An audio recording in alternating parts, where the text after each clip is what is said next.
Una sa lahat, sapul sa CCTV. Senior citizen sa Cainta Rizal, nasa gasaan ng van. At ilang saglit lang, muli na naman siyang na-hit and run.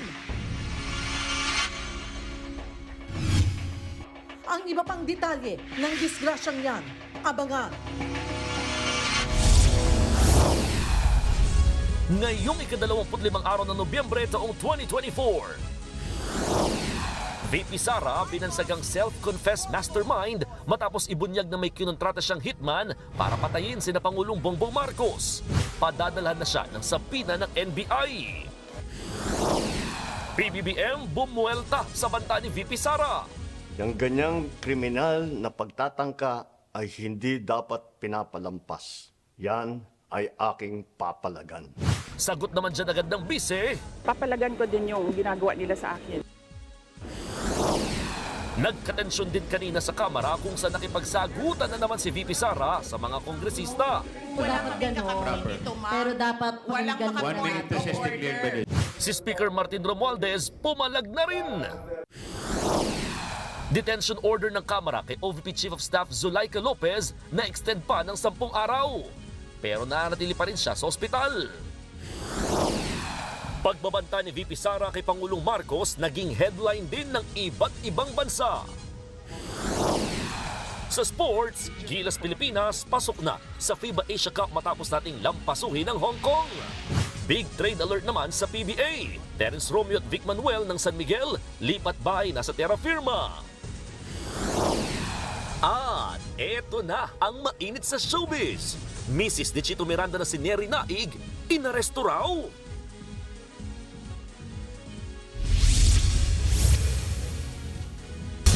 Pinalagan ni Pangulong Bongbong Marcos ang bantang may kinontrata ng hitman si Vice President Sara Duterte para patayin ang Pangulo, ang First Lady at ang House Speaker. Hindi na raw hahantong sa drama kung sinagot na lang ng bise ang mga tanong tungkol sa kanyang confidential funds. Dahil naman sa death threat, dinoble ang seguridad ng Pangulo. Live mula sa Malacanang, nasa frontline balitang yan si Ria Fernandez.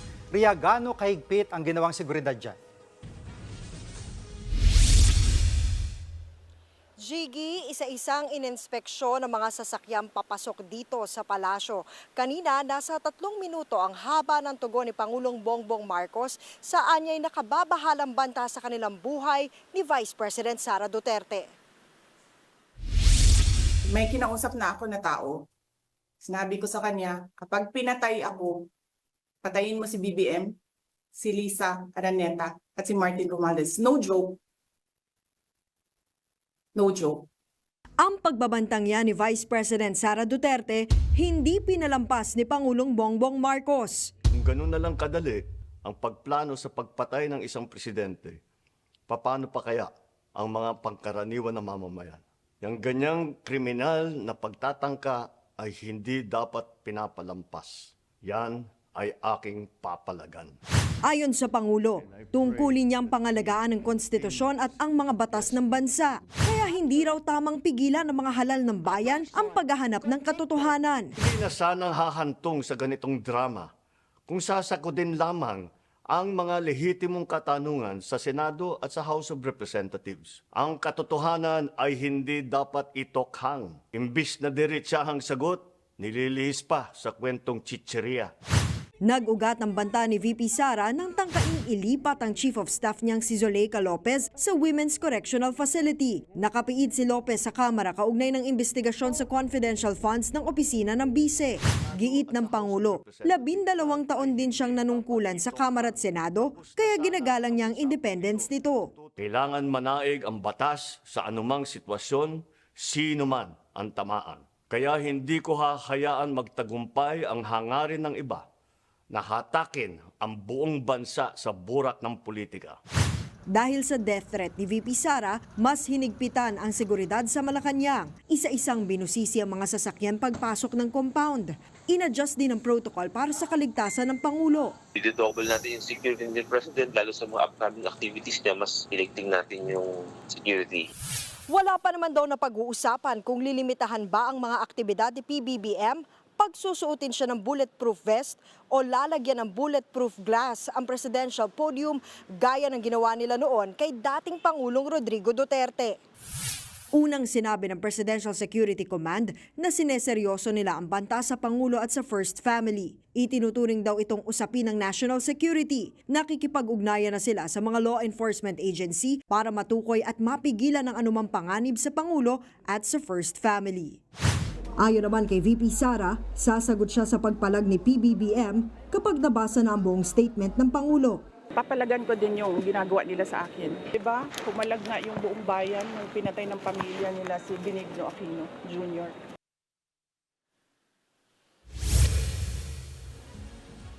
Jiggy, sa mga sandaling ito, maayos at tahimik ang sitwasyon sa palibot ng Malacanang. Hindi pa tiyak kung hanggang kailan ipatutupad itong mas mahigpit na seguridad dito. Jiggy? Maraming salamat, Ria Fernandez. Mastermind na ang turing ng Department of Justice kay Vice President Sara Duterte dahil sa mga banta niya sa buhay ni na Pangulong Bongbong Marcos. Bukod sa sabina mula sa NBI, pwede rin daw maharap sa patong-patong na kaso ang bise at matanggalan pa ng lisensya sa pagiging abogado. Nagbabalik si Ria Fernandez. Pag pinatay ako, patayin mo si BBM. Self-confessed mastermind. Yan ang turing ng Department of Justice kay Vice President Sara Duterte. Ito ay matapos niyang isapubliko ang pagkontrata niya raw sa isang hitman para patayin sina Pangulong Bongbong Marcos, First Lady Liza Araneta Marcos at pinsan ng Pangulong si House Speaker Martin Romualdez kapag pinatay siya.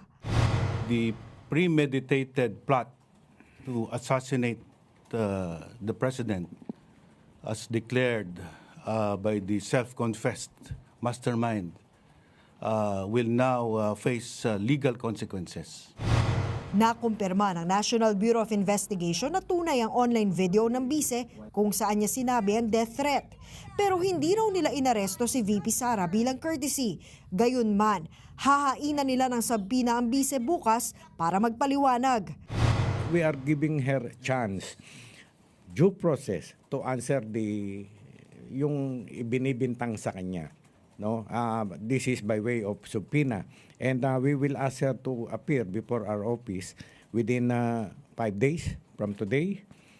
Appear siya sa amin, sagutin niya yung aming mga tanong para mabigyan ng pagkakataon.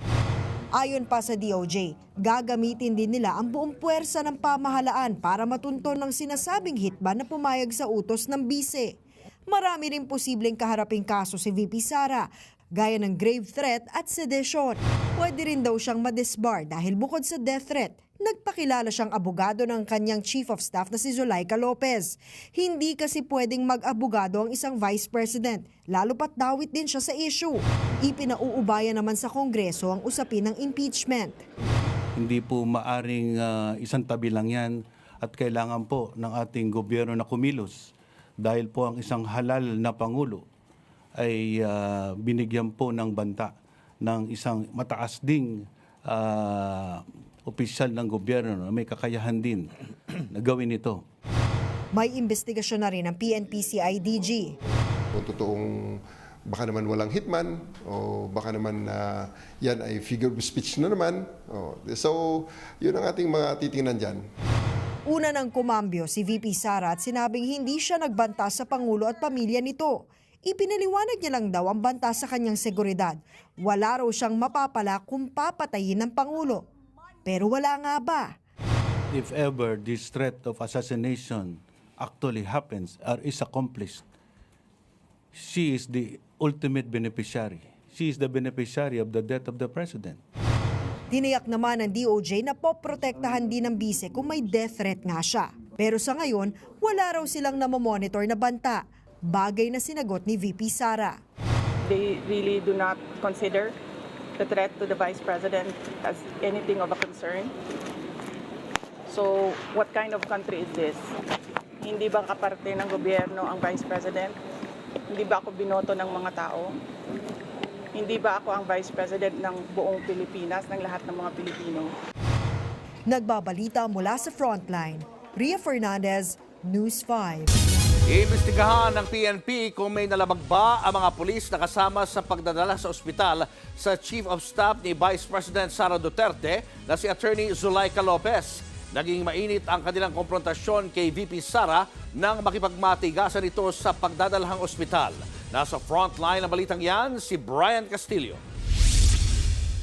Pasado alas 12 ng hating gabi nitong Sabado, pinalipat ng House Committee on Good Government and Public Accountability si Office of the Vice President Chief of Staff Zulaika Lopez sa Correctional Institution for Women sa Mandaluyong. Sa kanyang detention facility sa Batasang Pambansa, binasa ni House Legislative Director Belinda Bello ang transfer order kay Lopez.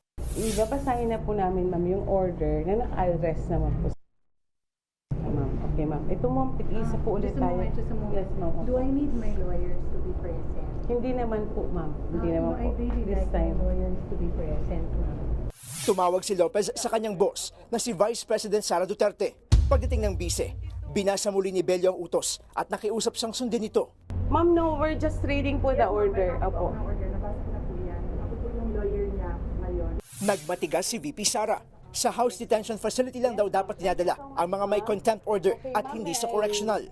Pagsapit ng 1:00 ng madaling araw, nagpa-press con sina VP Sara at Lopez. Dito nagbanta si VP Sara laban kina Pangulong Bongbong Marcos, First Lady Liza Araneta Marcos at House Speaker Martin Romualdez. Ninyong lahat, Martin Romualdez, Liza Marcos, Bongbong Marcos. Bandang alas 3 ng madaling araw, nagpatawag ng ambulansya si VP Sara. Nagsusuka raw at kailangang dalhin sa ospital si Lopez. Sumama pa si VP Sara sa loob ng ambulansya. Idiniretso si Lopez sa Veterans Memorial Medical Center sa Quezon City. Pero nagdesisyon si VP Sara na ilipat si Lopez sa St. Luke's Medical Center sa QC. Nang maisakay na ulit sa ambulansya si Lopez, nagkainitan sina VP Sara at ang ilang pulis. Hindi ito suspect, hindi ito convict. Ma'am, gagawin po namin yung St. Luke's. Pagdating naman sa St. Luke's, pinababalik si Lopez sa VMMC. Bandang tanghali, alinsunod sa direktiba ng Kamara. Palapitin ang mga media? Opo. Sige. Napahagulgol si Lopez at napayakap pa siya sa bise. Nilapitan siya ni CIDG Director Police Brigadier General Nicolas Torre III para basahin ang utos ng Kamara. The Veterans Memorial Medical Center, Quezon City. Pero kasama ko doon. Iniimbestigahan naman ng PNP kung may nilabag na protocol ang kanilang mga kasamahan na sumama sa paglilipat ng ospital kay Lopez. Pati na rin ang naging tensyon sa pagitan ni na VP Sara at ng mga pulis. There are words uttered during the height of the transfer po, yung mga actuations and demeanor po ng mga taong nandun, not only kay Vice President po. So we don't want to preempt po yung gagawin po investigation po ng CIDG. Definitely, they are looking for some violation po ng applicable and relevant laws. Nagbabalita mula sa frontline, Brian Castillo, News 5. Lalo namang lumakas ang panawagang impeachment laban kay Vice President Sara Duterte. Kasunod yan ng banta niya sa buhay ni Pangulong Bongbong Marcos at sa pag-iwas niya sa investigasyon ng Kamara sa kanyang confidential funds. Nasa frontline balitang yan si Camille Samonte. Tama na! Sobra na! Itong mga kagaguhan ni OVP, ni Vice President Sara Duterte! Ito ang sigaw ng mga militanteng grupong nagkilos protesta sa harap ng Kamara. Kasabay ito ng pagdalo ni Vice President Sara Duterte sa pagdinig ng Committee on Good Government and Public Accountability. Giit ng grupong Makabayan, tigilan na ni VP Sara ang pagdadrama para harangin at iwasan ang investigasyon sa maanumalyang paggasta ng kanyang opisina sa confidential funds. Maituturing daw na betrayal of public trust ang ginagawa ni VP Sara. Hindi niya raw kasi masagot kung saan talaga napunta ang pera ng taong bayan. Planong maghain ng impeachment complaint ng Makabayan sa katapusan ng buwan. Malinaw na katiwalian kasi hindi ganito yung kinakailangan na proseso, no, doon sa paggastos ng pera. Ano man yan, no, confidential, intelligence fund o kung anumang pondo ng gobyerno, hindi ganyan ang dapat na ginagawa. Ayon sa constitutional expert at dating presidente ng Integrated Bar of the Philippines na si Attorney Domingo Cayosa, pasok sa betrayal of public trust ang inaasal ni VP Sara sa Kamara bilang batayan para mapa-impeach siya. Congress may find some other offenses or crimes or infractions that may be, to their mind, as elected representatives of the people, enough basis to file an impeachment complaint. So sila, nasa kanila, wala namang exact enumeration, hindi naman exclusive yun. So if they find it serious enough, they may do so. Sabi naman ng House Committee on Good Government and Public Accountability, marami na silang nakikitang batayan para ipa-impeach si VP Sara. Pero gusto muna raw nilang tapusin ang kanilang investigasyon bago pagdesisyonan ito. Basta tayo, ito ginagawa pa lang natin yung ating trabaho dito sa committee.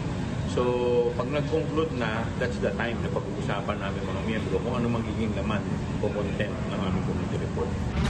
Kung tutuusin, dapat nga raw arestuhin na si VP Sara dahil sa pagbabanta niya sa buhay ni Pangulong Bongbong Marcos Jr. Sukdulan nga yung ginawa nitong si Vice President Sara Duterte. Bakit ano pa ba yung ginagawa nila? So, kailangan ay at the least, magdemanda na sila dito kay Sara Duterte. Pero ang sigurado raw ngayon, sabi ng constitutional expert, pwede nang sampahan ng reklamong libel at mapadisbar si VP Sara. Nagbabalita mula sa Frontline, Camille Samonte, News 5. Kambyo muna tayo sa ibang balita. Patay ng 2 beses masagasaan ng van ang isang lolo sa Cainta, Rizal. Ang driver tumakas. Nasa frontline ng balitang yan, Simon Gualvez. Sa kuha ng CCTV, makikita ang dahan-dahang pagtawid ng lalaki niya sa Ortigas Avenue Extension sa Cainta, Rizal, pasado 3:00 sa madaling araw noong Huwebes. Nang biglang natumbok siya ng paparating na L300 van. Hindi na nakuna ng CCTV pero ilang segundo lang makalipas niyan, isa pang sasakyan na nakasagasa sa biktima. Nakalagkat siya ng more or less 30 meters. Medyo may kadiliman din sa area. Kaya siguro hindi napansin ng driver na may patawid. Patay ang biktimang kinilalang si Narciso Fernandez, 75 taong gulang. Base sa investigasyon, papunta siyang Cainta Public Market para kumuha ng mga ilalakong dyaryo. Nakuna naman ng ibang CCTV ang 2 nakasagasang sasakyan. Ang problema, hindi maaninag ang kanilang mga plaka. Nakaburol na ngayon si Fernandez. Nananawagan ng hustisya ang mga naulila niya. Agad din kasing tumakas ang 2 driver na nakasagasa sa biktima. Hindi mo makatao yung ginawa nila. Isa lang buwan nag-aanap buhay sa amin. Isa lang ang inaasahan namin. Hiling ng pamilya ng biktima, sana'y makipagtulungan ng mga pribadong establishmento sa lugar na may mga CCTV sa backtracking na ginagawa ng PNP. Sana rin daw ay tumulong ang Pasig LGU lalo't sa border lang ng 2 lungsod nangyari ang insidente. Sa tala ng mga polis, kung hindi mga road crash incidents o mga bangga ng sasakyan, halos kada buwan din nagkakaroon ng mga nasasagasaan sa kahabaan nitong Ortigas Avenue Extension.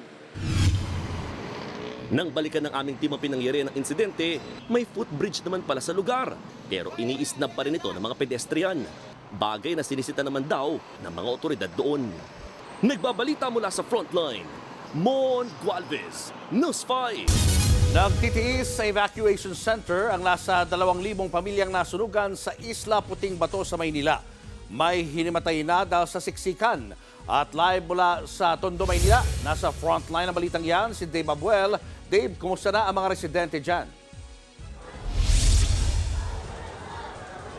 Julius, nagsisiksikan dito sa Delpan Evacuation Center ang nasa 2,000 pamilya matapos maabo ang kanilang mga bahay sa naging sunog sa Isla Puting Bato sa Tondo, Maynila kahapon. Dikit-dikit ang mga bahay sa Isla Puting Bato sa Tondo, Maynila. Mabilis gumapang ang apoy bandang 8:00 ng umaga kahapon. Sa laki ng sunog, tumulong sa pag-apula pati ang helicopter ng Philippine Air Force. Gayun din ang mga fireboat ng Philippine Coast Guard. Naapula ang apoy pasado 4:00 ng hapon. Matapos sa naging sunog kahapon, ganito na lang ang naiwan sa mga bahay dito sa Isla Puting Bato. Mga sunog na kahoy, yero at mga basura. Ang ilang mga residente nagkukumahog sa pangangalakal ng mga mapapakinabangan pang mga gamit. Ayon sa mga opisyal ng barangay, nasa 2,000 pamilya ang apektado. Nagsisiksikan ang mga nasunugan sa Delpan Evacuation Center. Isa dyan si Rosemary Elliot, wala siyang naisalbang gamit. Ang suot niyang t-shirt, bigay lang daw ng kapitbahay. Kahit pati wala po kami natira, wala kami nailigtas kasi yung pong pagising namin, nasa tabi na po namin ng bahay yung club ng kasi doon sa pork leather namin nagbula yung sunog. Sa tindi ng siksikan, may hinimatay na buntis. Inasikaso siya ng mga social worker at medical staff hanggang magkamalay. May ilan naman na piniling manatili sa Isla Puting Bato para bantayan ang mga gamit. Hiling nila, Bigyan lang po kami ng tulong na may pagawa na po yung bahay namin. Ayun lang po kasi wala na po kami mapag-uunan na ipapagawa. patuloy pa ang investigasyon ng Bureau of Fire Protection sa sanhi ng sunog. Wala namang namatay, bagamat aabot sa 3.5 million pesos ang kabuang pinsala sa ari-arian. Julius, siksikan nga dito sa Delpan Evacuation Center. Medyo mainit nga, kaya ang ilang residente ay naglalagi sa labas ng center. Marami ang naglatag ng karton o hindi kaya ay nasa loob ng tent. Ang tanong ngayon, sa tindi ng pinsala ng sunog, paano kaya sila babangon? Julius. Maraming salamat, Dave Abuel. Epektibo na ang mas mataas na flag down rate sa mga taxi. Wrong timing na nga para sa mga pasero dahil magpapasko. Kulang pa raw yan sa mga tsuper. Nasa frontline balitang yan si Gerard de la Peña. Naabutan namin ng taxi driver na si Ding na nagpapakalibrate ng metro ng kanyang taxi. Nagpakabit na rin siya ng mga bagong sticker at dashcam na minamandato ng Land Transportation Franchising and Regulatory Board dahil tanging ang may calibrated meter lang ang makakasingil ng bagong flag down rate. Sa inilabas na order ng LTFRB nito lang nakaraang linggo, itinaas na sa 50 pesos ang flag down rate ng mga taxi nationwide, kabilang ang car. Hindi pa kasama dyan ang airport taxi services. Ang taas singil, mas mataas ng 5 piso sa dating presyuhan sa Metro Manila at iba pang probinsya. 10 piso naman ang itinaas sa Cordillera Administrative Region. Marso pa pinirmahan ang nasabing utos. Pero para sa mga kapatid nating taxi driver, kulang pa yan. Kaya yan, English na English ang gasolina. Di wala rin. Gas namin, kung magano kami sa traffic, ubos. Kaya kung nagtaas man dapat ng 50, dapat pati ng aming running, tumaas din. Kung matatandaan natin, noong 2022 ay nagbaba ng utos ang LTFRB para itaas sa 45 pesos ang flag down rate sa mga taxi dito sa Metro Manila mula sa 40 pesos.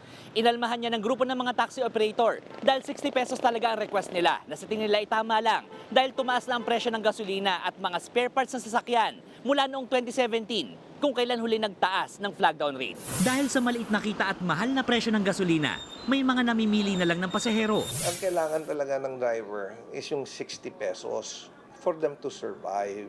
Kailangan talaga yung 60 pesos. Hindi naman pulled out from the air yung rate na yan eh. At dahil tiyempo pa ngayon magpapasko ang taxi flag down rate hike, panibagong pasakit na naman ito sa mga commuter. Hindi naman lahat kasi they have the convenience of having their own car. Sa ngayon, nakakatanggap ang LTFRB ng 2 hanggang 3 reklamo araw-araw kaugnay sa mga taxi driver na namimili ng pasahero o nangongontrata ng pasahe. Nakabantay na raw ang mga kawani ng LTFRB sa mga lansangan para mahuli ang mga abusadong driver. Nagbabalita mula sa frontline, Gerard de la Peña, News 5. Showbiz, eto na nga! Mga kapatid, eto na nga ang mga maiinit na showbiz balita ngayong Lunes. Hot topic ngayon, ang umano'y pag-aresto sa actress businesswoman na si Neri Naig Miranda. Naunayang naibahagi ng showbiz columnist na si Ogie Diaz sa kanyang vlog sa YouTube. Sa ipinadalang impormasyon kina Mama Ogs, nitong Sabado, November 23 lang nang maaresto si Neri. Dahil umano ito sa paglabag sa Section 8 of Republic Act No. 8799 or Registration of Brokers, Dealers, Salesmen, and Associated Persons. Di pa naman po malinaw kung ano ang eksaktong reklamo. Wala pang tugon si Neri sa issue. Ito pa nga, mainit-init pa. Mag-on na raw talaga sina Sue Ramirez at Dominic Roque. Ayon din po yan sa source ng columnist at host na si Ogie Diaz. Sabi pa ni Mama Ogs sa kanya ring vlog na Ogie Diaz Showbiz Update. Hindi na rin naman katakataka kung sakaling totoo iyan. Lalo't malinaw rin naman ang ilang kumalat na video ng halikan ni Sue at Dominic sa isang bar sa Siargao. Over the weekend, spotted din ang dalawa na magkasamang mag-island hopping.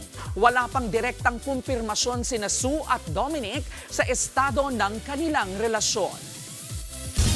Susunod, Vice President Sara Duterte binanatan ng mga congressman nang i-extend pa ang detention ng kanyang Chief of Staff. Speaker Martin Romualdez pinalaga na rin ang umano'y kill order sa kanya ni VP Sara. At Gilas Pilipinas, qualified na sa FIBA Asia Cup matapos pataubin ang Hong Kong. Abangan ang lahat ng yan sa pagbabalik ng Frontline Pilipinas.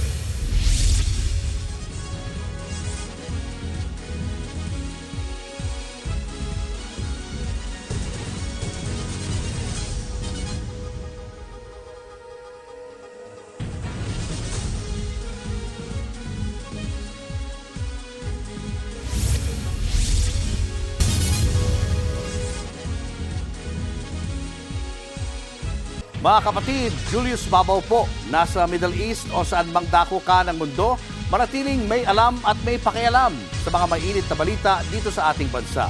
Simulan po natin ang bawat araw sa tuloy-tuloy na balitaan sa Frontline. Mag-follow at mag-subscribe sa social media pages ng News 5.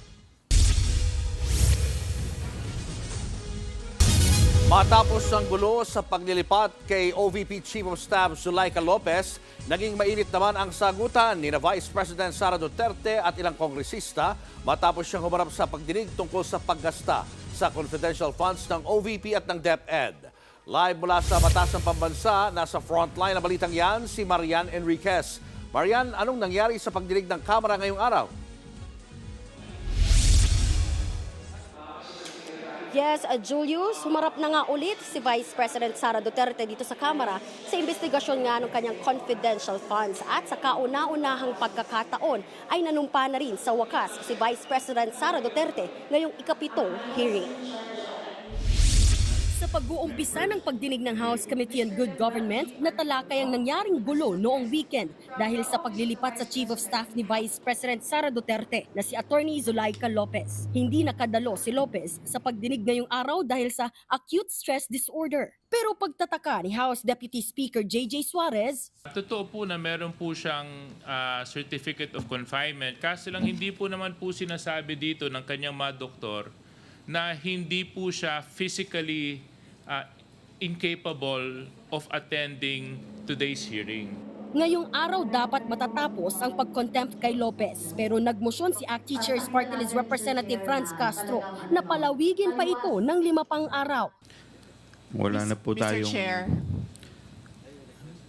respectfully, may I say something? Sinubukan itong palaga ni Vice President Sara Duterte pero hindi siya nakaporma sa komite. May kondisyon kasi muna sila sa bise. I will only recognize you if you will take your oath. Okay. Okay. Let's do this. Please administer the oath of the Honorable Vice President. Nanumpa naman si VP Sara. Pagkatapos, bumwelta na siya laban sa pagpapalawig ng detention ni Lopez. Kita sumagot. Sinabi mo, Mr. Secretary, Chairman, motion to hindi suspend ninyo alam for 5 lahat minutes. na 1 minute ang recess. nag-a-appoint 1 ay minute President. suspension is declared by the Chair. You need to reconsider that extension of your detention. It was illegal in the first place. I will go to court. Opo, pero Oo, that is pero your... araw-araw, you are depriving a person of her liberty while I await. Dumalo na rin ang 4 na opisyal ng Office of the Vice President na pinakontempt at pinaaresto ng komite. Kabilang dyan si DepEd Special Disbursing Officer Edward Fajarda na humahawak ng confidential funds ng ahensya. Nang tanungin siya tungkol sa mga checking nirelease sa kanya na higit 112 million pesos, tumaas na ang boses ni VP Sara. Yes, ma'am. The point of order Kasi is wala kaming proper. kakapin dito, ma'am. Pero dapat Walang pakinggan 1 minute recess declared by the Chair. Well, point of order. Lumapit pa si VP Sara kay Chua at patuloy na nakipagdiskusyon. Sa pagpapatuloy ng hearing, kinumpirma ni Edward Fajarda na siyang Special Disbursing Officer ng DepEd na kay VP Sara at sa isang security officer lang siya nakikipag-usap tungkol sa confidential funds ng ahensya. Dito isiniwala ni Fajarda na matapos ma-withdraw o makuha ang confidential funds sa Land Bank, binibigay niya ang pera sa isang security officer na si Colonel Dennis Nolasco. Utos daw yan mismo ni VP Sara. Ang gumagawa po sa confidential operation ay si security officer po. I beg your pardon? Sa security, yung pong nagdi-disburse Si po Colonel Nolasco rin ang gumagawa nitong... Yan siya po ang nag-ano niyan. Sa... Kanya pong expertise po yan. Pero giit ng mga mambabatas, hindi dapat pinapasa ni Fajarda ang pamamahagi ng confidential funds sa iba. Ngayon sinasabi niyo po sa amin na binigay po yung responsibilidad kay Colonel Nolasco. Hindi niyo po mapinpoint kung saan napunta yung pera. Dahil ang mas may alam po dito ay yung security officer po ninyo. Yes, Your Honor, kasi siya po ang designated security officer. Siya po ang expert doon sa paggawa po nun. Dapat kayo po ang nagdi-disperse. So you cannot designate that authority and that power to anybody else. Sa isang ambush interview, tinanong ulit si VP Sara kung iaakyat nga ba sa Korte Suprema ang pag-detain kay Lopez at ang investigasyon ng Kamara sa confidential funds. We don't trust anyone anymore in this country. We don't expect justice anymore in this country. This is clear political harassment. This is clear political persecution.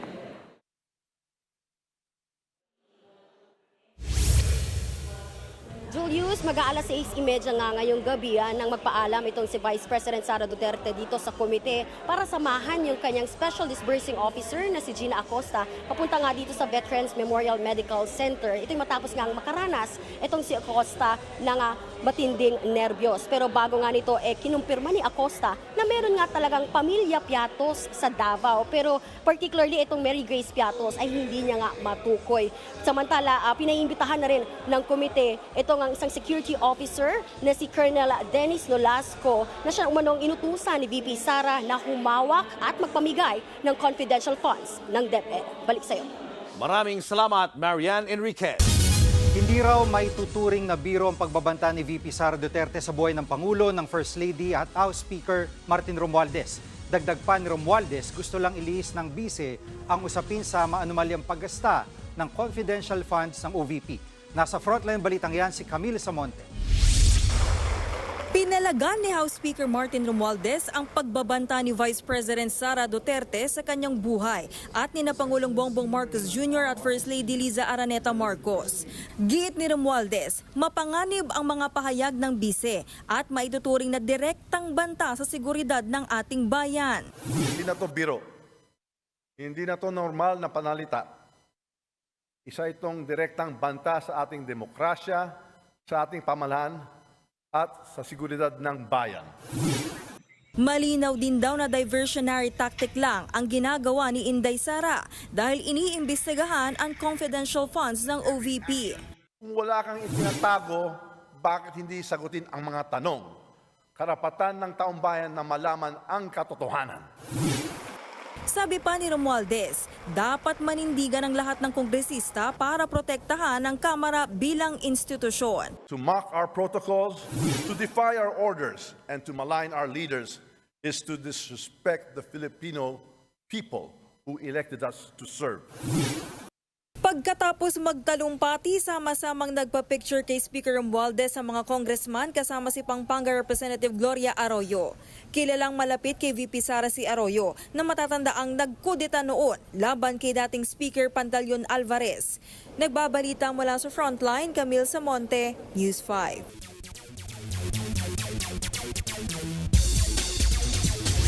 Muling maghahatid ng mga Frontline News sa sports si Alas Pilipinas star Ea Laure. Welcome back, Ea. Thanks, Cheryl. Tinambakan ng Gilas Pilipinas ang Hong Kong para masweep ang November window ng FIBA Asia Cup qualifiers. This time, nag-step up ang mga mas batang player ng national team.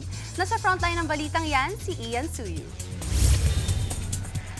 Gilas Pilipinas versus Hong Kong sa Mall of Asia Arena para sa FIBA Asia Cup qualifiers. Malakas ang simula ng Pinoy Cagers, pero sumabay ang Hong Kong. Yun nga lang, pagdating ng second half, nagsimula ng dumistansya ang ating mga pambato. Take-over mode ang young guns ng koponan na sina Carl Tamayo, Kevin Kiambao, What a shooter from three. Finding at Kai Soto. Lumobo ang lamang ng higit 30 puntos pagdating ng final quarter.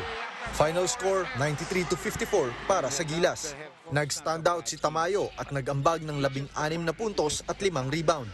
Naka-double-double naman si Kai Soto with 12 points and 15 rebounds.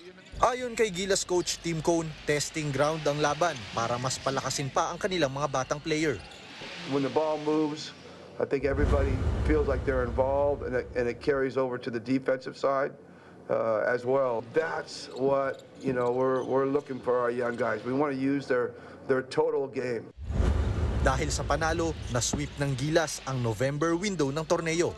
Qualified na rin sila sa Asia Cup na gaganapin sa Saudi Arabia sa susunod na taon. Handa naman ang mga batang player na patunayan ang kanilang mga sarili sa international stage. Dapat laro namin yung gusto namin laro. Dapat hindi kami bumaba sa level kung sino man kalaban namin. Dapat mag-stick kami sa anong goal namin. Matagal ko hinintay itong opportunity na to, and ayun, dumating. Thankful ako kay Coach Team sa buong coaching staff na binigyan kami ng opportunity, mga young guys.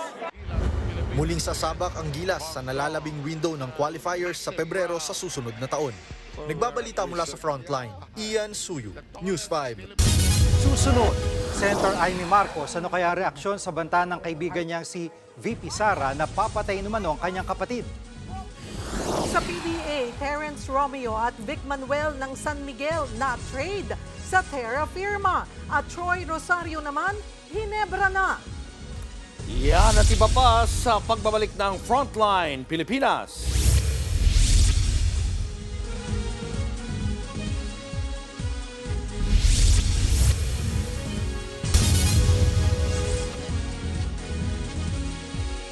Mga kapatid, Julius Babaw po. Nasa Middle East o sa amang dako ka ng mundo, manatiling may alam at may pakialam sa mga may init na balita dito sa ating bansa. Simulan po natin ang bawat araw sa tuloy-tuloy na balitaan sa Frontline. Mag-follow at mag-subscribe sa social media pages ng News 5.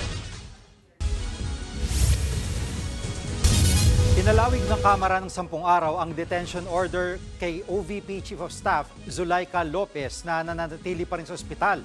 Patuloy naman ang pagdalaw ng magbisita kay Lopez. Live mula sa Veterans Memorial Medical Center, nasa frontline ng balitang yan si Gio Robles. Gio.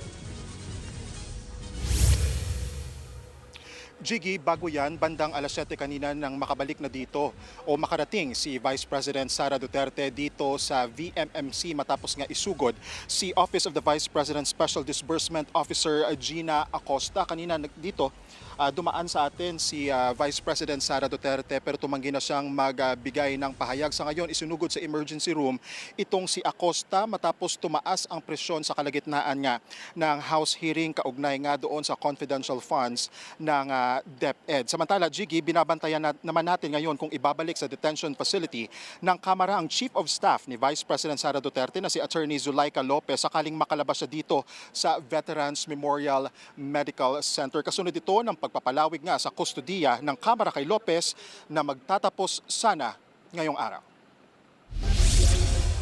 Bago dumiretso sa pagdinig sa Kamara, muling binisita ni Vice President Sara Duterte ang kanyang Chief of Staff na si Attorney Zulaika Lopez na nakakonfine pa rin sa Veterans Memorial Medical Center sa Quezon City.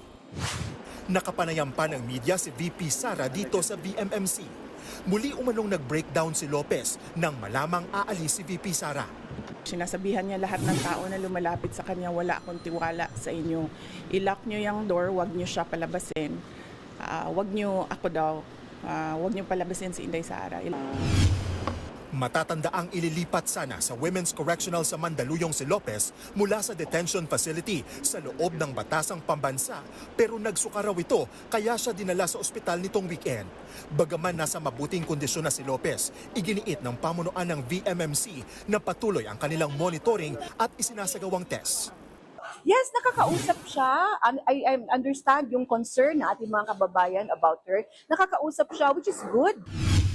Ilang personalidad ang dumalaw kay Lopez nitong weekend. Kabilang na dyan ang mga kilalang kaalyado ng mga Duterte na sina Senator Bongo at Bato de la Rosa. May mga pumunta ring ilang miyembro ng PDP laban, kabilang ang aktor na tumatakbong senador na si Philip Salvador. Habang nasa ospital si Lopez, inaprubahan ng House Committee on Good Governance and Public Accountability ang extension ng contempt at accompanying detention order kay Lopez.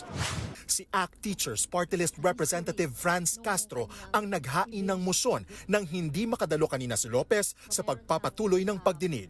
So nakita naman natin sa history nung kanyang evasive attitude, behavior, at itong kinreate niya na sinasabi niya na nagpagsisinungaling niya. Nauna nang nagpadala si Lopez ng liham sa kamera kahapon, ipinaliwanag niya na may iniinda siyang acute stress disorder kaya absent siya sa pagdinig. Kalakip ng liham ang Certificate of Confinement mula mismo sa VMMC.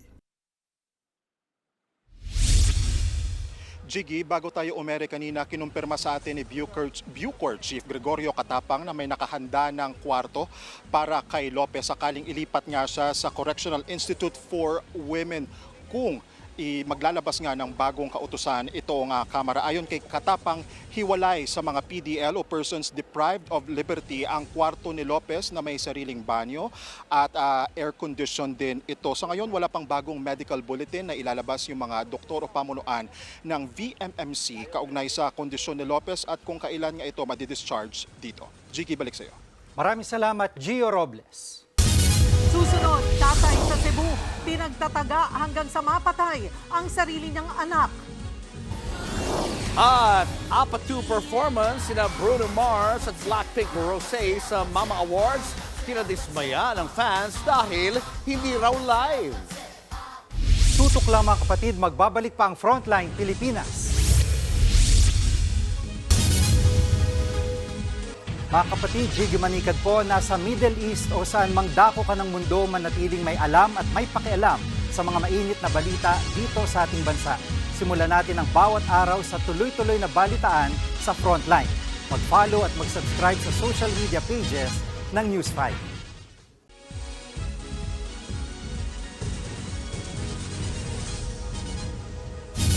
Naging laman din ng mga balita sa iba't ibang bansa ang mga banta ni Vice President Sara Duterte laban kina Pangulong Bongbong Marcos. Ang headline ng CNN, Philippine Vice President says she would have Marcos assassinated if she is killed. Halos ganito rin ang banner ng Al Jazeera, Fox News at The Times of India. Ang NBC News at The Guardian tinawag na active threat ang pag-amin ng bise tungkol sa umano'y inutusan niyang hitman. Habang ang New York Times, inilabas naman ang pagpalag ni Pangulong Marcos sa banta ng kanyang bise. Nalathala rin ang parehong balita sa ilang dyaryo sa Middle East at Europe. Susunod, kalansay ng sanggol natagpuan sa bangin sa Baguio City. At Bel Mariano may Tagalog rendition ng theme song ng Moana 2. Marami pa kayong mga balitang dapat malaman sa pagbabalik ng Frontline Pilipinas.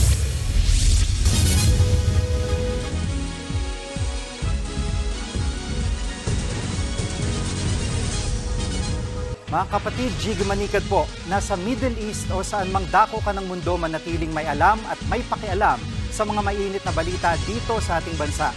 Simulan natin ang bawat araw sa tuloy-tuloy na balitaan sa Frontline. Mag-follow at mag-subscribe sa social media pages ng News 5.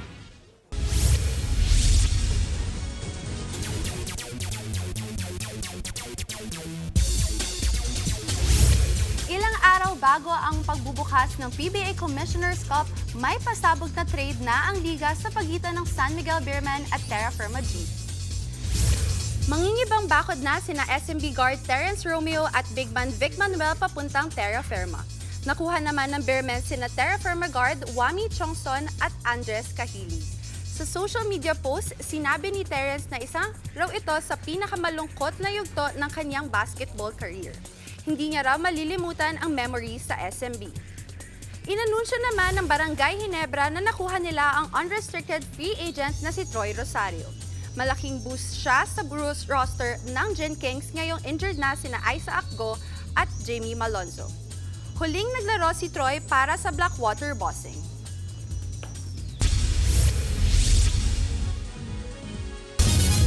Nababahala ang ilang senador sa mga naging pahayag at pagbabanta ni Vice President Sara Duterte. At dahil dyan, posibleng maapektuhan daw ang budget ng OVP. Nasa frontline ng balitang yan si Mayan Los Baños. Dumipensa si Senator Bato de la Rosa sa kanyang naging aksyon nitong Sabado. Napuntahan sina Vice President Sara Duterte at ang na-ospital na Chief of Staff nito na si Attorney Zulaika Lopez. Giit ni de la Rosa, tinutulungan niya lang ang Vice Presidente bilang isang kaibigan. Yung Vice Presidente umiiyak, humihingi ng tulong. Ako, mabayaan ko ba na hindi ako pupunta? That's the second highest official of the land. Wala man lang taga-gobyerno na tumulong. Si Senator Amy Marcos naman na kilalang malapit kay VP Sara, tikom ang bibig sa banta ng kanyang kaibigan laban sa kapatid niyang si Pangulong Bongbong Marcos. But were you surprised? Hindi nga papakinggan ko nga kaya ako mag-comment. Ikinababahala naman ni Senate President Chis Escudero ang matinding galit ni VP Sara. Paalala ni Escudero, dapat tandaan ni VP Sara na isa siyang public official. Obligasyon niya umunong maging mabuting ehemplo lalo na sa mga bata. Hinimok din ni Escudero ang mga malalapit kay VP Sara na payuhan siyang maghinay-hinay sa mga mabibigat na pahayag sa publiko. Kung may pinagdadaanan daw si VP Sara, sana raw ay humingi siya ng tulong para kumalma at magawa ang obligasyon niya bilang pangalawang Pangulo.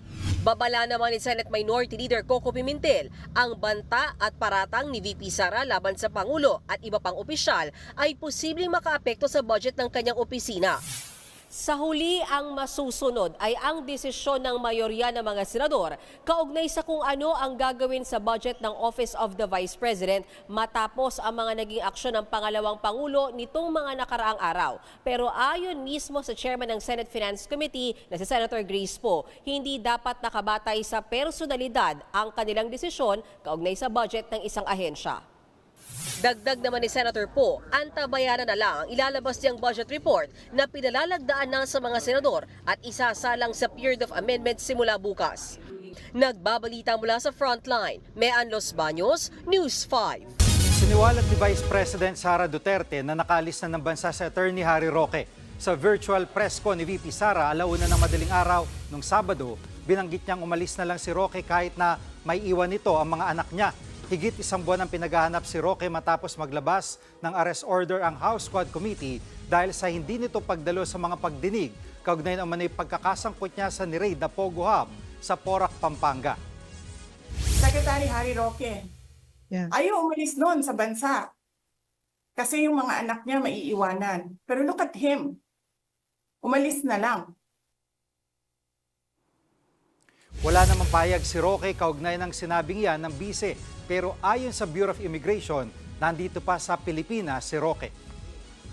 Sa ibang balita, pinagpapalo hanggang mamatay ang mag-ina sa loob ng kanilang bahay sa Valenzuela. Ang suspect, kaibigan pa umano ng mister ng biktima. Nasa frontline ng balitang yan, si Gary De Leon.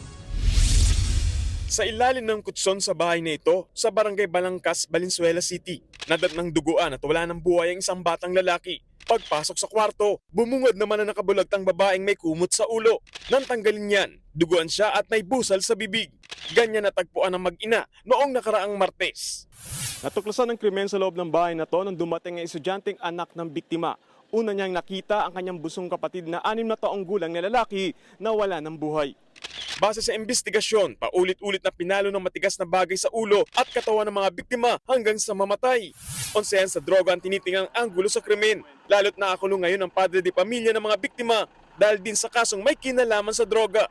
Ang kabarkada niyang gumagamit umano ng droga ang itinuturong pumatay sa mag-ina. Tinutugis na siya at nahaharap sa 2 counts of murder. Hindi na nagbigay na panayam ang naulilang pamilya. Nagbabalita mula sa Frontline, Gary De Leon, News 5. Patay ang isang lalaki sa Cebu nang tagain sa leeg ng sarili niyang ama. Matagal na raw kasing may alitan ang mag-ama. Nasa frontline ng balitang yan, si John Aroa. Isang malaking hiwa sa leeg. Yan ang kalunos-lunos na sinapit ng 24 anyos na lalaking ito sa labas lang ng kanyang bahay sa Barangay Cogon, Naga City, Cebu noong Sabado ng hapon. Ang tumaga sa kanya, ang kanyang mismong ama. Agad na binawian ng buhay ang biktima na sinubukan pang dalhin sa ospital. Base sa investigasyon, matagal lang may pagtatalo ang mag-ama. Matagal na silang alitan baka na din sa sobra na ba, napuno na. Matigas din yung ulo yata ng anak. Hindi ayaw sumunod sa tatay. Agad namang naaresto ang amang suspect na labis ang pagsisisi sa nagawang krimen. Kwento ng ama, hinawakan lang naman daw niya ang motorsiklo ng kanyang anak nang biglang pagsalitaan siya ng masasakit na salita. Dito na raw nagdilim ang kanyang paningin. Kubagay, gawin yan na, sige. Kusukay siya mo sukul. Sukul siya na ko. Di akong atangan, hagdon ko niya sumbagay. Yanuhon, tayo niya, parang sa akong tanaw, paludhon niya mga tao ba. Nakuha ng mga pulis ang itak na ginamit sa krimen. Matinding kalbaryo at hinagpis naman ang pasan ng pamilya sa kanilang pinagdadaanan. Wali ko magdahom nga maingon aning akong pamilya. Kay murag nakamaahay ko, sir. Hantod mangganis Ginoo. Yang anong kagalingon niyang anak. Natadtad na minunan niya. Naglalim, sir, kay pikas o pikas. Isuunong pagmangkon. Ang usa padumaya niyang usa sa presuhan. Nakakulong na ngayon ang suspect sa Naga City Police Station na mahaharap sa kasong parricide. Nagbabalita mula sa frontline. Jan Arua, News 5. Natagpuan ng kalansay ng hinihinalang sanggol sa isang bangin sa Baguio City. Nakabalot pa ito ng jacket at tuwalya. Nasa frontline balitang yan si Gary De Leon. Sinuyod ng mga pulis ang bangin na ito sa gilid ng Marcos Highway sa Barangay Bacakeng, Central Baguio City. Unang tumambad sa kanila ang isang tuwalya at jacket. Nang suriin, nakabalot pala rito ang kalansay na pinaniniwalaang mula sa isang sanggol. Natagpuan ito ng isang residente habang nagtatabas ng mga damo. Ganun ko, hinampas ko ito sa itak, hindi maano, ay mapunit. Kasi pala, may kurtina pala, kaya pala hindi maano. Yung ginawa ko sa kurtina, ginawa ko gano'n. Ginalkal ko, parang tao to, kasi may buhok pa siya yung bungo. Itinimbre niya agad sa kagawad ng barangay at mga pulis ang natagpo ang kalansay. Ito na raw ang kalawang beses na may natagpo ang bangkay sa lugar na ilang metro lang ang layo mula sa barangay hall. Hopefully wala na. Nakakabahala siyempre kasi nakakatakot. Magulang din tayo eh. Hindi pa matiyak kung anong kasarian ng kalansay, kung ilang buwang gulang ito at kung gaano na ito katagal na patay. Sa ilalim pa sa masusing pagsusuri ng soko ang natagpo ang kalansay. Nagbabalita mula sa frontline, Gary De Leon, News 5. Nadisgrasya na, ninakawan pa ng halos isang barangay ang delivery truck ng isda sa India. Ang sugatang driver na itsapuera. Narito ang Frontline News Abroad. Abalang dalawang lalaking nagkukwentuhan habang nakaupo sa gilid ng kalsada sa India. Nang bigla na lang silang nataranta at tumayo. Dito na biglang sumulpot at sumalpok ang delivery truck. Sa lakas ng impact, tumilapon sa kalsada ang mga isdang karga ng truck. Wala namang tinamaan. Agad na pasugod ang mga residente. Yun nga lang, hindi para i-rescue ang truck driver, kundi para manguha ng mga isda. Hindi sila magkamayaw.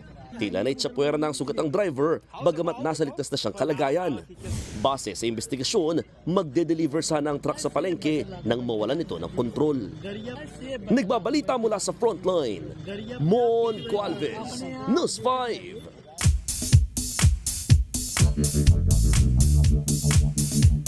Mga kapatid, ditong weekend, pumarada at sumayaw sa kalsada ng Angono Rizal ang mga naglalakihan at makukulay na imahe na kung tawagin ay higantes. Tauna nang rumarampa ang mga naglalakihang likang sining na yan sa kanilang tinatawag na Higantes Festival.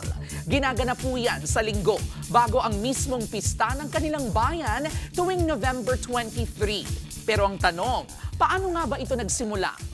Walang sigurado sa kung paano at kailan nagsimula ang pagparada ng mga higanting ito. Pero sa mga kwentong bayan sa Angono, sinasabing simbolo ang mga higanting yan ng pag-aaklas ng mga magsasaka sa mga hasyendero noong panahon ng Kastila. Sa isang pag-aaral naman ng isang propesor sa Far Eastern University, lumalabas na maaaring nagmula itong mga higante sa paghihiganti ng mga taga roon sa isang dating katiwalang masama ang ugali na si Carias Tangkad. May teorya ring nagsimula lang ang paglikha ng mga higantes matapos po ang World War II, alinsunod sa utos noon ng artist na si Carlos Botong Francisco. Dagdag pampasaya para sa kanilang mga kababayan matapos ang kaguluhan. Sa lahat po ng ito, para sa mga taga-Angono, isang malaking simbolo ang mga higante ng kanilang mga naglalakihang pangarap para mas maging mahusay sa kani-kanilang larangan. Para na rin po sa bayan. Dahil tulad ng kay Alaman, ang likas na talento nating mga Pilipino ay K. Yamanan. K. Okay. showbiz, eto na nga! Mga kapatid, eto na nga, nadidismaya ang ilang fans nang lumutang na ang sinasabing live performance ng APA 2 ni Bruno Mars at Blackpink Rosé sa Mnet Asian Music Awards o MAMA. Pre-recorded umano.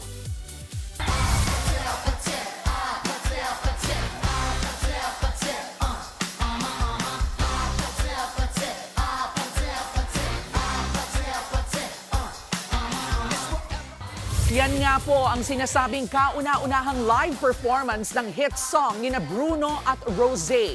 Pero ayon sa ilang fans at attendees sa MAMA sa Japan, nakakadismayang hindi live ang kanilang naging performance. Wala pang pahayag ang Mnet kung pre-recorded nga ang nangyaring performance. Present din kasi sa mismong awarding sa Japan, sina Bruno at Rosé na wagi ng Global Sensation Award. Eto pa nga, wagi po ang ating Good Morning Kapatid host Dimples Romana sa katatapos lang na 39th PMPC Star Awards for Movies.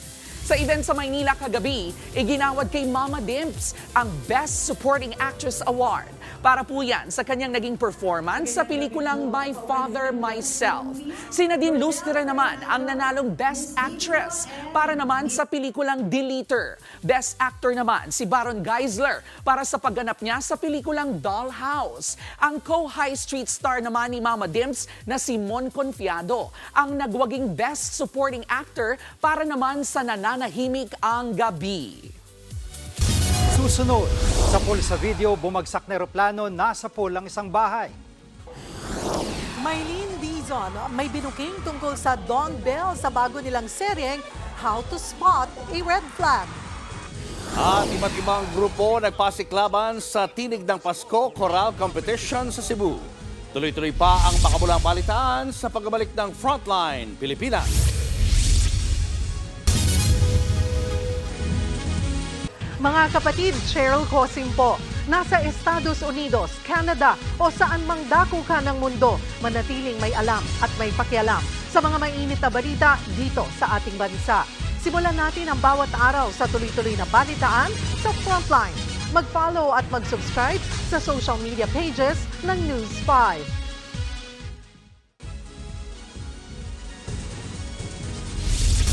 Siniguro ng Meralco na walang takas sa kanila mga nagnanakaw ng kuryente. Nangako rin sila na tinatrabaho na nilang mapababa ang service charge sa pagbabayad ng kuryente online.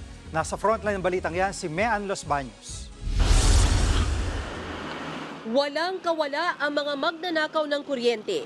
Yan ang siniguro ng Meralco sa kanilang pagharap sa pagdinig ng Senado kaugnay sa pag-renew ng kanilang prangkisa sa susunod na 25 taon. Inusisa kasi ni Senator Raffy Tulfo ang tungkol sa system loss sa kuryente na binabayaran din ng mga customer ng Meralco. Kabilang dyan ang non-technical losses o nakaw na kuryente. Yun po talagang hinaing na marami nating kababayan na bakit namin babayaran yung mga ninakaw ng mga magnanakaw. Kami ang natipagdidiskitahan, kami ang kumakarga doon sa mga ninakaw nitong mga kawatan. Paliwanag ng Meralco, sinusolusyonan na nila ang problemang ito. Doon ho sa mga areas na medyo, I would say, talamak ho yung nakawan ng kuryente, ang mabisang pamamaraan lang para at least ma-address namin yung theft, iangat namin yung metro sa mas mataas na elevation para medyo maiwasan ho yung tahasang pagnanakaw ng kuryente. Dagdag pa ng Meralco, napababa na nila ang dami ng mga magnanakaw ng kuryente sa kanila. Mayroon na hong mga 600,000 na mga service violators kaming nahuli. Simula ho noong 2005. 24/7 po kaming umiikot, especially ho doon sa mga sinasabi nating hotspot areas para hulihin ho itong mga magnanakaw. Siniguro rin ng Meralco na hindi nila pinalulusot ang mga malalaking kumpanya o negosyo na nagnanakaw din ng kuryente. Tinalakay rin sa pagdinig ang digital payment ng kuryente. Nangako ang Meralco na tinatrabaho na nilang mapababa palalo ang service charge sa pagbabayad online. Inaayos na rin daw ng Meralco ang salasalabat na kawad ng kuryente o spaghetti wires. Lalo raw itong tumindi nung pandemya dahil sa dami ng nagpapakabit ng internet cable sa poste ng Meralco. Sa huli, nagpahayag ng suporta ang ilang senador sa pag-renew ng prangkisa ng Meralco. Nagbabalita mula sa Frontline, Mean Los Baños, News 5. Si Meralco Chairman Manny V. Pangilinan ay chairman din ng TV5. Kinumpirma ng Armed Forces of the Philippines na isang military lawyer ang natagpuang patay sa loob ng Camp Aguinaldo. Kinilala ng AFP ang sundalo na si Colonel Rolando Escalona Jr. Mismong sa loob siya ng kanyang quarters natagpo ang patay. Si Escalona ay mula sa Judge Advocate General Service na nagbibigay ng legal services sa mga sundalo. Nagpaabot naman ng pagkikiramay ang AFP sa mga naulila ni Escalona. Siniguro rin nito ang kumpleto at patas na investigasyon. Ayon naman sa AFP na gumugulong na ang investigasyon ng PNP, nakitaan ng isang tama ng bala si Escalona.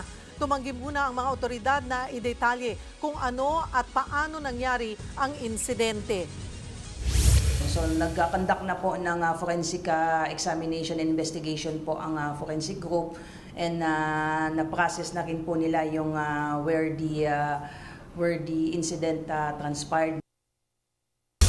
Kinundina ng LGBTQ+ community ang pahayag ni Vice President Sara Duterte na huwag kayong bakla sa mga nakasagutan niyang pulis nitong weekend.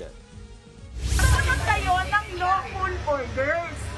Huwag niyong alam niyo na injustice na siya sa mga tao. Huwag kayong bakla.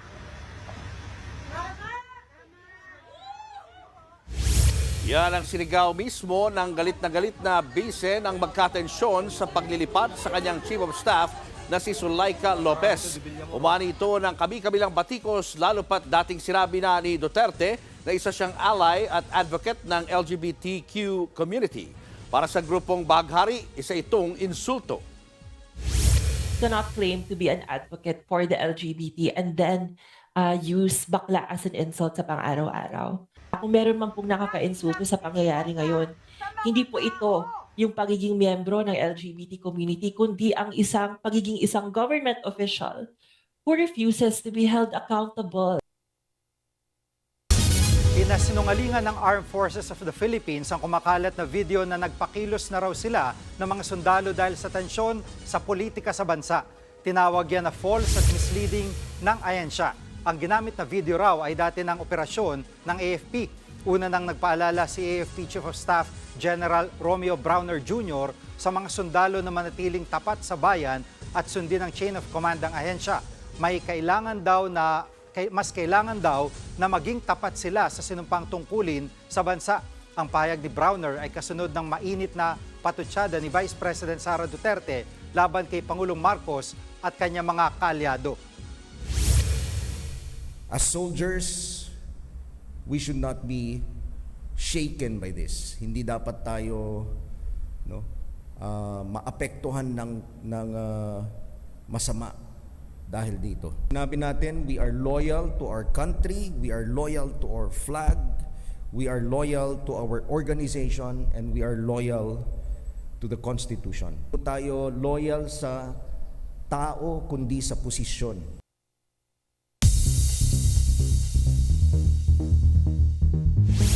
Isa ang patay habang 3 ang sugatan matapos bumagsak sa bahay ang isang cargo plane sa Lithuania. Nasa pulpa sa CCTV ang pagbagsak ng eroplano na sinundan ng pagsabog. Palapag na sana ng airport ang cargo plane nang bigla itong bumagsak. Inilikas ang 12 residente ng bahay kung saan tumama ang eroplano.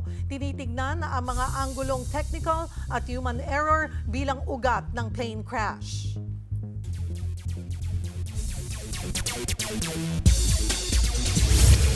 Lumipat na sa Nextlet Chameleons ang aking ate na si EJ Laure. Inanunsyo ito ng Chameleon sa kanilang social media pages. Dala niya ang experience para tulungan mag-improve ang record ng Nextlet. Makakatandem niya ang scorer ng Chameleons na si Kiara Permentilla. Wala pang naipapanalo ang Chameleons sa dalawang nakaraang laro. Hindi raw magpapakampante ang NU Lady Bulldogs sa kanilang title defense sa UAAP Women's Volleyball Tournament. Sinabi ito ni NU star Bella Belen kasunod ng kanilang three-peat championship sa Shaky Super League. Itinanghal na most valuable player at best open spiker si Bella sa nasabing tournament. Sabi ni Bella, alam niyang nag-improve din ang lahat ng UAAP teams, kaya kailangan din nilang makipagsabayan. Babalikan daw ng Lady Bulldogs ang lahat ng natutunan nila sa katatapos lang na preseason championship para mag-improve. And that wraps up our daily dose of sports update ngayong Monday. Thanks for tuning in mga kapatid. Ako po si Ea Laure. Showbiz, eto na nga! Mga kapatid, eto na nga. Tuloy-tuloy lang ang paglalayag ng Dawn Bell ship. Lalo't ang kanilang co-star sa How to Spot a Red Flag na si Maylene Dizon. May binuko kina Donnie Pangilinan at Bel Mariano na on a high pa rin sa kaniyang Disney milestone. Nasa frontline ng balitang yan, si MJ Malfoy.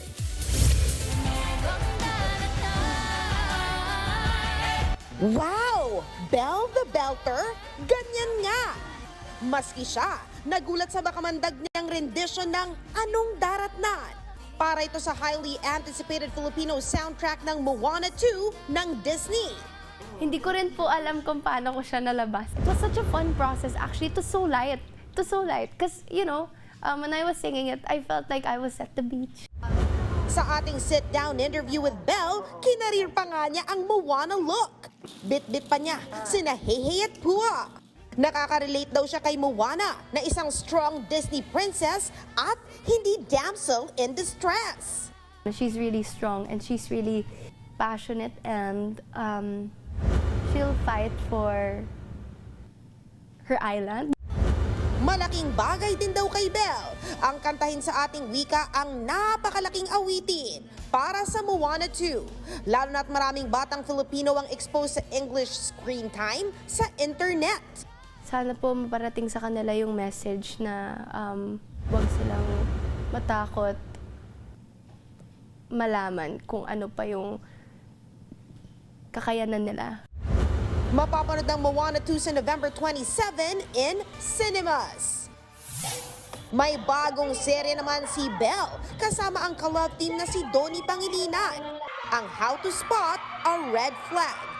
Sa media at fan con nito, binisto naman ng co-star nilang si Maylene Dizon ang samahan ng dalawa. Because the chemistry that you guys have on screen is not just on screen.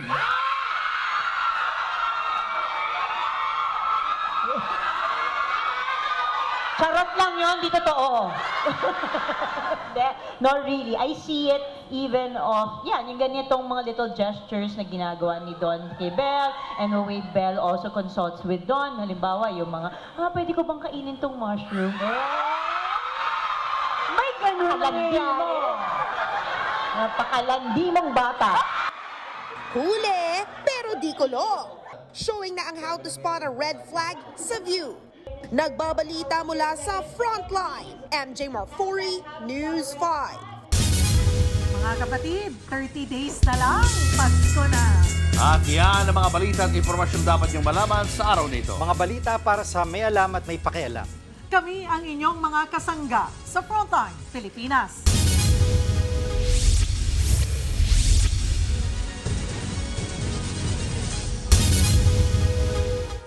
Mga kapatid, Cheryl Cosim po. Nasa Estados Unidos, Canada o saan man dako ka ng mundo, manatiling may alam at may pakialam sa mga maiinit na balita dito sa ating bansa.